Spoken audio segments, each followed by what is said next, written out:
The most common kind of shadow is one that has direction to it. And here we have a subject, and the lighting matches fairly close to the background. And now we need to add a shadow.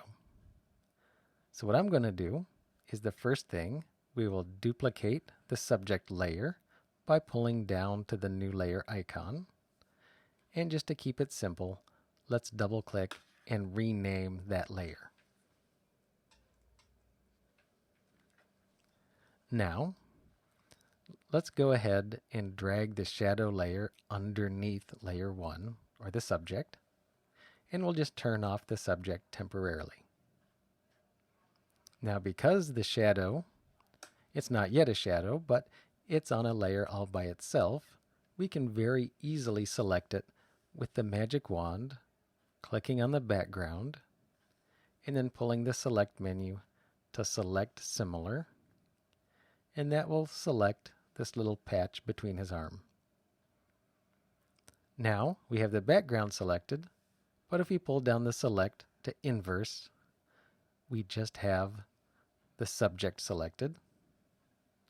Now to make this a shadow, we pull down the edit menu to fill, and we'll fill with black, and then we'll deselect. Now let's turn on the background and turn on the subject. We're still only highlighted on the shadow layer. And let's go ahead and make this look more like a shadow. We'll pull down the edit menu to transform and distort.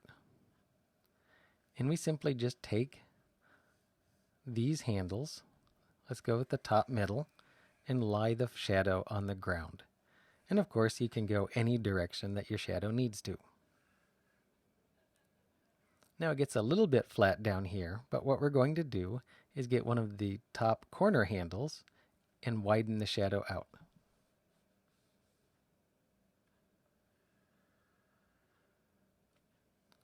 And the same with the bottom corner. Now we're going to get the shadow to look a little bit as close as possible to the feet.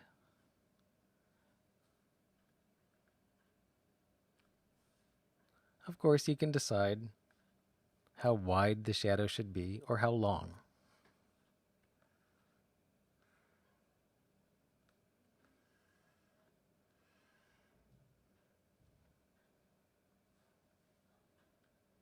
When you're happy with your shadow, you click the Yes check on the options bar. Of course, the shadow is much too dark, so we take the opacity of that layer down so we can see some of the ground texture through it.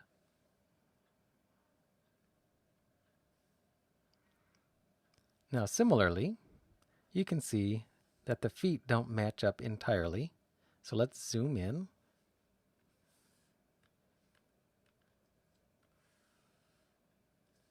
And let's go ahead and fix that.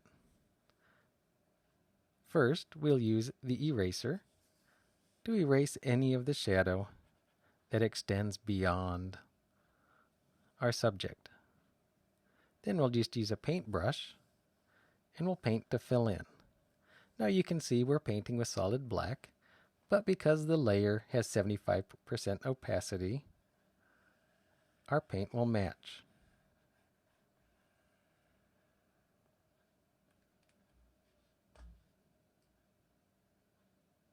So here you just thicken it out to the best that you can.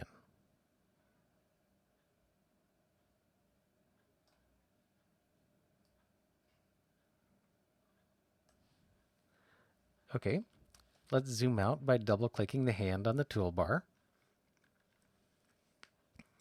And the last thing we need to do is to blur the shadow as it gets farther away from our subject. We'll get the blur tool and a fairly large brush, 0% hardness, and we're going to use a very high intensity. Let's use 50%. And here what we're going to do is we're going to blur, and we're going to just blur more the farther out the shadow goes. So we'll blur just a little bit by the feet, but a lot more by the shadow's head.